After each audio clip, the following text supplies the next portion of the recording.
Seon and welcome back to my channel. So for this video, I am going to teach you on how to make soft tofu stew. In Korean, we call it Sundubu Jjigae. Sundubu Jjigae is a food featured in K-drama series Itaewon Class. So if you're a fan of Itaewon Class, this video is for you. Without further ado, let's get started. Let's start with my ingredients. So I have here gochugaru or Korean red chili flakes, sesame oil, garlic, onion leeks, anchovy broth, beef, chopped fermented kimchi, salt, pepper, sugar, egg, and the main ingredient is the silken tofu or the sundubu. First, add 2 tablespoons of gochugaru or the red pepper flakes.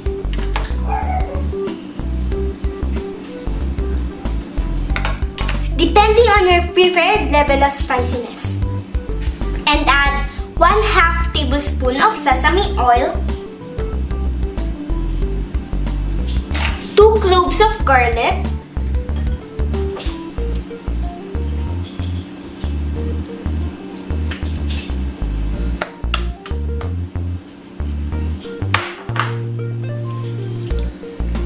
1/4 cup of diced onions,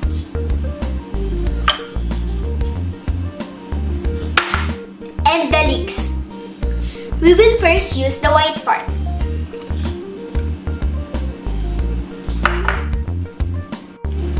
Put the stove at medium heat. Then saute until the garlic turns a little bit brown.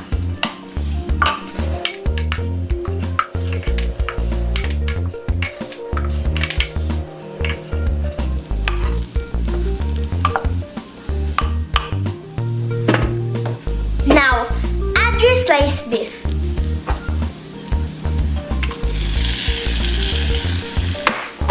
You can also use pork. Saute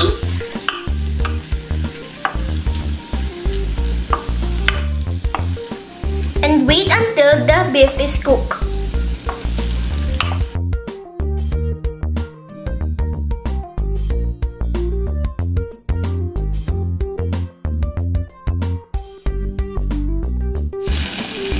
Next is by adding your 1 cup of fermented kimchi that is sliced into small pieces.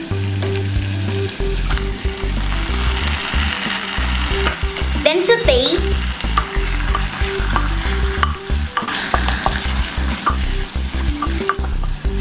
and put your anchovy broth that we made earlier.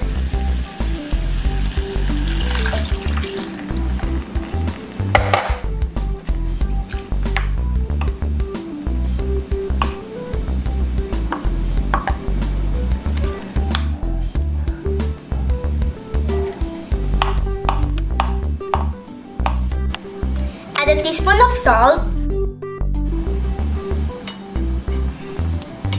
1 tablespoon of sugar, and wait for it to boil.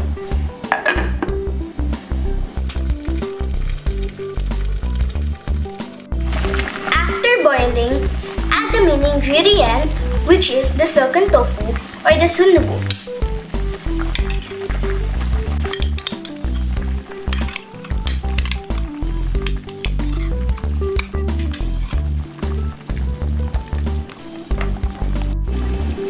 Be careful not to bake down the tofu too much.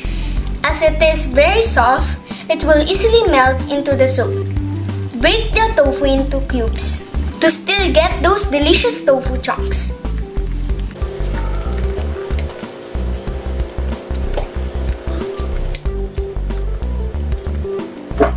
After adding the tofu, wait for it to cook for about 2 to 3 minutes. Then add the egg on top.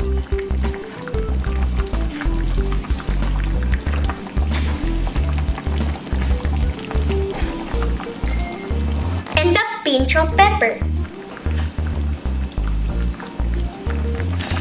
To make it presentable, add some of the remaining onion leeks.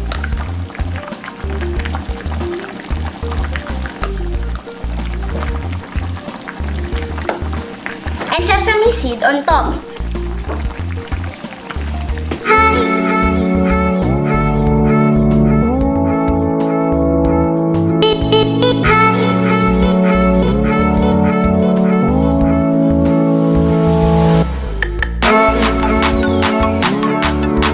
Now, let's taste it.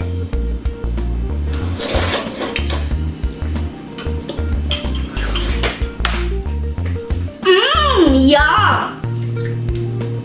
And that's it! It's hard to watch K-drama without craving for every mouth-watering foods.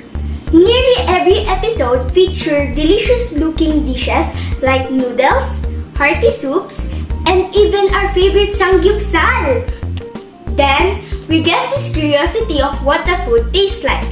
That's why I made this video, for you guys to taste those food and enjoy the experience. For more, just like